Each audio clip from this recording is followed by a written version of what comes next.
नमस्कार साथियों। तो कैसे हैं आप लोग? आशा करते हैं आप लोग बहुत अच्छे होंगे। आज हम लोग जानेंगे बिहार पुलिस 2023 में साइंस यानी विज्ञान से किस टाइप के प्रश्न आने की संभावना है और प्रीवियस ईयर में किस टाइप के प्रश्न पूछे जा चुके हैं। ये 1 से लेकर और 15 तारीख तक जो पेपर चलने वाला है उसके आगे भी होगा। तो इसका मैं फर्स्ट प्रैक्टिस सेट लेकर आया हूँ साइंस का। किसका? साइंस का फर्स्ट प्रैक्टिस सेट है। तो चलिए देखते हैं इसमें आपको टॉप 30 प्रश्न मिलने वाला है। कितने? टॉप 30 प्रश्न यहाँ से मिलेगा। तो चलिए प्रश्न को देखते हैं। यहाँ से आपका पहला प्रश्न दिया है कि भौतिक को क्या माना जाता है कि physics is considered as. Option first दिया व्युत्पन्न विज्ञान, व्यवहारिक विज्ञान, प्राकृतिक विज्ञान, समाधान विज्ञान। तो भौतिकी को माना जाता है प्राकृतिक विज्ञान। क्या? अब प्राकृतिक विज्ञान, ऑप्शन नंबर सी। चलिए हम नेक्स्ट देख लेते हैं। आपका अगला दिया है 2 नंबर कि वैज्ञानिक पद्धति को लागू करने का अंतिम चरण क्या है? परीक्षा का सिद्धांत विकास करना, परीक्षण करना, परीक्षा परिणाम का विश्लेषण, एक प्रश्न का प्रारूप। तो आपका 2 नंबर का आंसर होगा परीक्षा का परिणाम विश्लेषण, यानी ऑप्शन नंबर सी यही करेक्ट आंसर हो जाएगा। चलिए अब तीसरा देख लेते हैं। तीसरा आपका दिया है कि प्रायोगिक भौतिकी के जनक कौन है, यानी कि father of experimental physics is what. कौन है? तो प्रायोगिकी भौतिकी के जनक हैं आपको गैलीलियो है। कौन है? गैलीलियो हैं, ऑप्शन नंबर डी। चलिए अब 4 नंबर प्रश्न देख लेते हैं। आपका 4 नंबर दिया है कि न्यूटन किसके? न्यूटन के गति का प्रथम नियम वर्णित करता है। किसको करता है? तो जड़त्व की गति को, यानी motion of inertia. Motion of inertia यानी ऑप्शन नंबर डी। चलिए अब 4 नंबर देखते हैं। इनको नोबेल प्राइज भी मिला था एक्सरे से। तो एक्सरे की खोज किसने किया था? तो रोएंटजेन ने। क्या? रोएंटजेन ने, ऑप्शन नंबर डी, 1901 में इनको नोबेल प्राइज मिला था। तो नोबेल प्राइज से भी प्रश्न आता है। चलिए 6 नंबर देखते हैं। 6 नंबर दिया है आपका निम्नलिखित में सबसे कमजोर बल कौन सा है? तो सबसे कमजोर बल आपका है विद्युत चुंबकीय बल। बाकी नाभिकीय बल, न्यूक्लियर फोर्स बहुत हार्ड है और गुरुत्वाकर्षण भी बहुत हार्ड है। चलिए अगला देख लेते हैं। 7 नंबर प्रश्न। 7 नंबर दिया है विज्ञान की वह शाखा जो प्रकृति और प्राकृतिक घटनाओं की व्याख्या करता है, क्या कहलाता है? जीव विज्ञान। भौतिकी भी हो जाएगा, यानी कि इसको साइंस बोलेंगे और साइंस में दोनों पार्ट होता है, जीव विज्ञान और भौतिकी। तो जीव विज्ञान इसका ऑप्शन हो जाएगा, ऑप्शन नंबर बी आंसर हो जाएगा। चलिए 8 नंबर देख लेते हैं। 8 नंबर दिया है आपका भौतिक राशि वह है जो एक अदिश राशि है जो मापी जा सकती है, जो एक सदिश राशि है जिसे मापी नहीं जा सकती है। तो भौतिक राशि क्या है? मापी जा सकती है, उसको भौतिक राशि के अंदर रखा जाता है, ऑप्शन नंबर बी। चलिए 9 नंबर देख लेते हैं। 9 नंबर आपका दिया है कि निम्न में भौतिक राशि का नाम नहीं है, यानी इसमें से कौन भौतिक राशि आपका नहीं है, यही आपको बताना है। अगर आप जानते हैं 4 ऑप्शन में से तो कमेंट में ज़रूर बताइएगा। इसका हो जाएगा आवेश, ऑप्शन नंबर सी। चलिए 10 नंबर देखते हैं। 10 नंबर दिया है आपका इकाई की प्रणाली कौन सी है, यानी which is a system of unit, यानी यूनिट यानी इकाई की प्रणाली कौन सा है? SMS system, MKP system, FC system, GCS system. इसका करेक्ट आंसर होगा FPS system, foot pound second. चलिए 11 नंबर देखते हैं। 11 नंबर है आपका कि निम्न में से कौन पूरक इकाई है? सप्लीमेंट्री यूनिट कौन सा है? द्रव्यमान, मास, समय,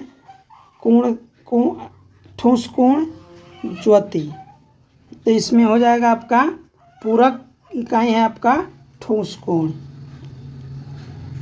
चलिए 12 नंबर देखते हैं। 12 नंबर दिया है कि ठोस कोण की इकाई क्या होगा? ठोस कोण का इकाई आपका क्या हो जाएगा? अगर आप जानते हैं तो कमेंट बताइए। इसका हो जाएगा एस्टेरेडियन। 2 होता है तो पहला एस्टेरेडियन होता है, जो ठोस कोण का इकाई होता है, सप्लीमेंट्री होता है। चलिए 13 नंबर देखते हैं। 13 नंबर भी इम्पोर्टेंट प्रश्न है कि निम्न में से कौन मूल राशि है।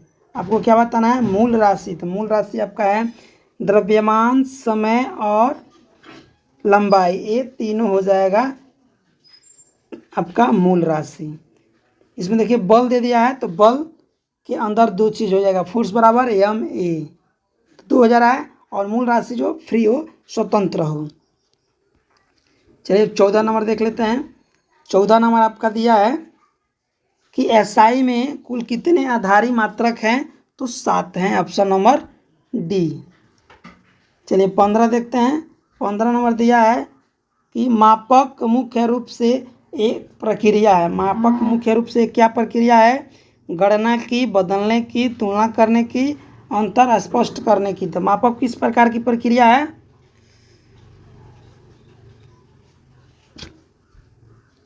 गणना करने की, ऑप्शन नंबर ए। चलिए 16 नंबर देख लेते हैं। 16 नंबर दिया है निम्न में कौन मूल राशि नहीं है। नहीं बताना है मूल राशि, तो बल मूल राशि नहीं है, क्योंकि बल बराबर क्या हो जाएगा, द्रव्यमान गुणे एक्सेलरेशन, या बराबर एम ए। तो ए इसमें 2 यूनिट हो जाएगा, 2 यूनिट लगाना पड़ेगा, इसलिए मूल राशि नहीं है। चलिए अब देख लेते हैं 17 नंबर प्रश्न। आपका 17 नंबर प्रश्न दिया है कि ज्योति तीव्रता की मात्रक क्या है, यानी यूनिट ऑफ ल्यूमिनस इंटेंसिटी। तो इसका मात्रक है ज्योति तीव्रता का कैंडेला, ऑप्शन नंबर ए। चलिए 18 देख लेते हैं। 18 नंबर दिया है कि ध्वनि तरंग की आवृत्ति को मापा जाता है। चलिए अगला देख लेते हैं। 18 नंबर है कि ध्वनि तरंग की आवृत्ति को किस में मापा जाता है, तो इसको मापा जाता है हर्ट्ज में, ऑप्शन नंबर डी इसका करेक्ट आंसर हो जाएगा। आप देखते होंगे जो माइक वगैरह होता है उसमें हर्ट्ज लिखा रहता है, कितना हर्ट्ज का है। 19 नंबर देख लेते हैं। 19 नंबर भी इम्पोर्टेंट प्रश्न है कि किस भौतिक राशि को प्रकाश वर्ष में मापा जाता है। प्रकाश वर्ष में किसको नापा जाता है, चाल को, दूरी को, समय को, तारे की चमक को। तो ये मापा जाता है दूरी को। अगर आप जानते हैं तो कमेंट कीजिएगा कि आपका कितना सही हुआ। आप टेस्ट करते चलिए, और चैनल पर नए होंगे तो चैनल को सब्सक्राइब जरूर कर लीजिए। एक दिया है आपका बीमा से, यानी डायमेंशन फार्मूला से दिया है यम यल इनवर्स टी के पावर -2 बी में सूत्र किसका होगा, तो ये हो जाएगा आपका प्रस्थापना गुणांक का।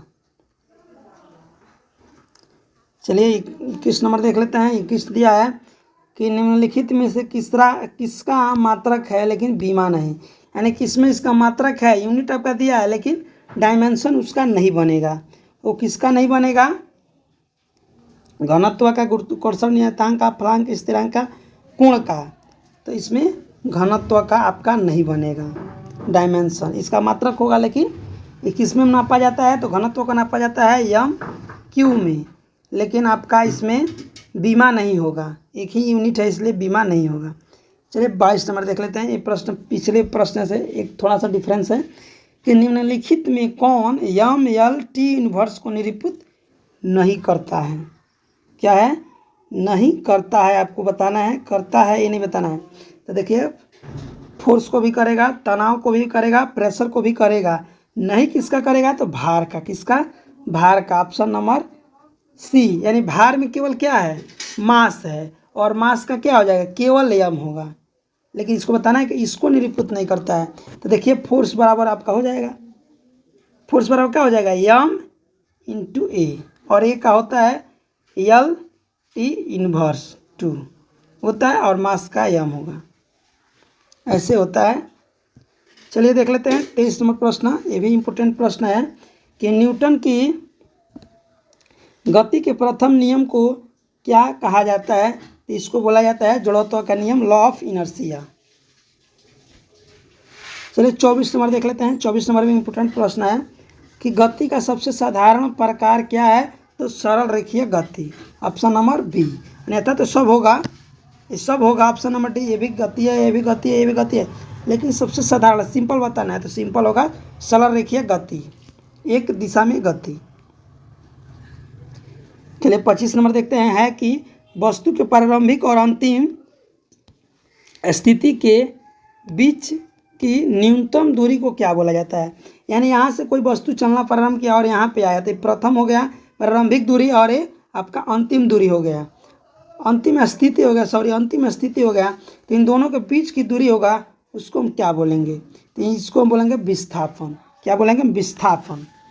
यानी कि अगर ऐसे ऐसे ऐसे करके भी गया तो इस सबको जोड़ा जाएगा और दूरी केवल दिशा हम अगर केवल दूरी यहाँ पे देता तो दूरी इसको यहाँ से यहाँ के बीच को हम दूरी बोल देंगे। लेकिन अगर दिशा चेंज करके जा रहा है तो यहाँ से यहाँ टोटल जो घूमेगा तो ये टोटल अगर हम दूरी को जोड़ेंगे दिशा चेंज होने के बाद भी तो इसको हम बोलते हैं विस्थापन, डिस्प्लेसमेंट। चलिए अब देख लेते हैं आपका 26 नंबर प्रश्न। 26 नंबर दिया है कि एक वस्तु 16 मीटर दूरी, यानी आपको यहाँ से दूरी दे दिया है, क्या दिया है आपका दूरी दे दिया है, दूरी यहाँ से आपको 16 मीटर दिया है और आपका समय भी दे दिया है, समय कितना है 4 सेकेंड है। तो आपको चाल बताना है, तो चाल बराबर क्या होता है दूरी बाटा समय, क्या होता है चाल बराबर दूरी बाटा समय। तो दूरी है आपका 16 और समय 4 सेकंड, इसमें बदलने की जरूरत नहीं है क्योंकि मीटर और सेकंड में दिया है। तो 4 चौका 16 यानी आपके 4 मीटर प्रति सेकंड, ऑप्शन नंबर 20 का करेक्ट आंसर हो जाएगा। चलिए अब देख लेते हैं 27 नंबर। 27 नंबर आपका प्रश्न दिया है कि कौन सा समीकरण वेग यानी वेलोसिटी और समय यानी टाइम में संबंध बताता है। वेलोसिटी और टाइम में संबंध बताता है। तो ऑप्शन नंबर ए u बराबर v बराबर u plus A T. v बराबर यानी वेलोसिटी है, u आपका प्रारंभिक वेग और अंतिम वेग, और समय हो जाएगा t और एक्सेलरेशन यानी u बराबर v बराबर u plus A T, option number A. आपका ऐसे ए बी दोनों होगा। अगर ऑप्शन में ए भी दिया है देखिए एस बराबर U T plus half A T square, तो इसमें देखिए क्या है यहाँ पे वी नहीं दिया है, वेग नहीं दिया है, इसलिए यही आपका करेक्ट आंसर होगा। देखा ऐसे भी दिया है ए और बी दोनों। चलिए 28 नंबर दिया है कि औसत वेग को कैसे प्राप्त किया जाता है। औसत वेग यानी कि कोई कुछ यहाँ से चला है 20 का एवरेज में और कोई यहाँ पे 30 का एवरेज में चला है और आपसे एवरेज पूछ रहा है कि दोनों का औसत क्या होगा, एवरेज क्या होगा। तो क्या एवरेज कैसे निकालेंगे, दोनों को जोड़ के और 2 से हम भाग दे देंगे। तो दोनों को जोड़ के यानी कि प्रारंभिक वेग और अंतिम वेग बटा 2। अब ऑप्शन में मिला लेते हैं तो प्रारंभिक वेग बटा 2 एक नहीं होगा। दूसरा दिया प्रारंभिक वेग बटा 1 बटा 2, ये भी नहीं होगा। तीसरा दिया प्रारंभिक वेग प्लस अंतिम वेग, ये भी नहीं होगा। प्रारंभिक वेग प्लस अंतिम वेग बटा 2, तो यही आपका हो जाएगा ऑप्शन नंबर डी, प्रारंभिक वेग और अंतिम वेग। ऑप्शन नंबर डी इसका करेक्ट आंसर हो जाएगा। चलिए ये भी इम्पोर्टेंट प्रश्न है कि त्वरण का CGS से MKS मात्रक का अनुपात क्या होगा। केवल इससे और इससे पूछता है तो ये होता है आपका 1/1000, क्या 1/1000 होता है। केवल CGS से MKS पूछता है, लेकिन ऐसा नहीं पूछा है, ये पूछा है त्वरण का, यानी कि the ratio of CGS to MKS unit of acceleration. तो इसका हो जाएगा 1/100 यानी 1:100 के अनुपात में रहता है। ऑप्शन नंबर इसका सी करेक्ट आंसर हो जाएगा। चलिए अब अंतिम प्रश्न देख लेते हैं। 30 नंबर प्रश्न दिया है कि यदि गतिमान वस्तु, क्या दिया है, अगर गतिमान वस्तु जैसे ऐसे मान लीजिए कोई गतिमान है और ऐसे ही बढ़ते इधर आ रहा है, ऐसे ही आ रहा है। अब दे रहा है कि गतिमान वस्तु विराम की स्थिति में आ जाती है, यानी यहाँ से आ रही है और यहाँ पे रुक गई। विराम की स्थिति में इसमें त्वरण क्या होगा, एक्सेलरेशन क्या होगा। यहाँ पे एक्सेलरेशन आपका 0 हो जाएगा। Option number C. तो प्रश्न कैसे रहे कमेंट में आप जरूर बताइएगा और चैनल पर नए होंगे तो चैनल को जरूर सब्सक्राइब कर लीजिएगा और अपने दोस्तों के पास जरूर भेजिएगा। Thank you.